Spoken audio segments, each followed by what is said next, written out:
2 giorni intensi di lavoro di gruppo allo USV Cube, la innovativa centrale della formazione presso l'Istituto Universitario Salesiano a Mestre. È l'inizio di una sfida che con il termine hackathon sottintende una maratona formativa di circa 36 ore, nelle quali alcuni gruppi di partecipanti dovranno costruire il loro progetto. Noi stiamo vivendo una esperienza, la potremmo chiamare di un grande fratello, perché per 2 giorni si vivrà insieme, si lavorerà insieme, si dovrà affrontare anche la fatica proprio dello stare insieme, delle dinamiche in una struttura nuova che è stata realizzata dall'Università Salesiana di Mestre, che favorisce questo tipo di incontro. Il tema portante è la sostenibilità, il caso aziendale è la serra idroponica e come le nuove tecnologie domotiche possano permettere di coltivare vegetali di qualità anche in casa o al lavoro.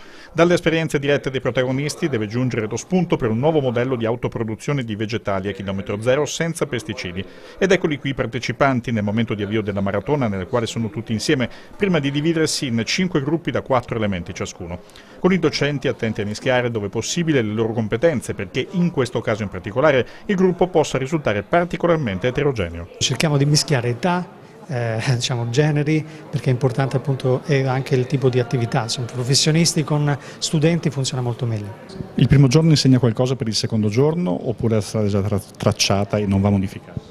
No, diciamo che è un lavoro, l'hackathon è anche un lavoro appunto di messa in campo, di esperienza vera fatta lì, quindi un po' indeterminato. Abbiamo un programma, però nel programma accadono anche, per esempio stamattina ci siamo soffermati molto di più sul capire, per esempio da un esperto internazionale di GDO, cosa accade nella grande distribuzione, ad esempio in un particolare reparto, quello del vegetables. Sono domande che all'inizio non conosci, quindi arrivano sul campo dell'hackathon e lì si svolgono dei cambiamenti. L'hackathon in collaborazione con l'ISRE è una delle forme di eventi moltiplicatori di animazioni territoriali all'interno del programma INN Veneto, una direttiva che si pone 2 obiettivi principali da raggiungere. Quello di favorire uno sviluppo economico che sia inclusivo e attento ai bisogni delle persone, dell'ambiente e del territorio.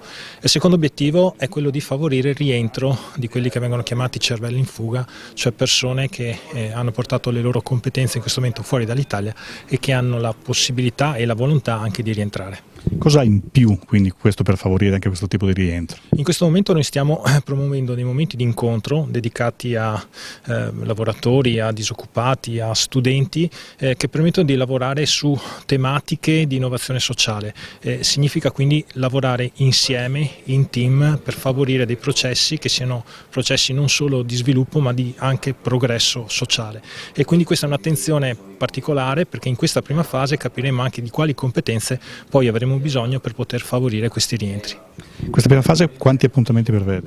Questa prima fase prevede 4 appuntamenti, e uno l'abbiamo già realizzato. Oggi è il secondo appuntamento con un'azienda, una start-up che lavora nell'ambito della produzione di prodotti sostanzialmente dell'agricoltura all'interno di contesti abitativi e commerciali, e poi andremo avanti con delle attività di laboratorio sempre a favore dei giovani e delle start-up.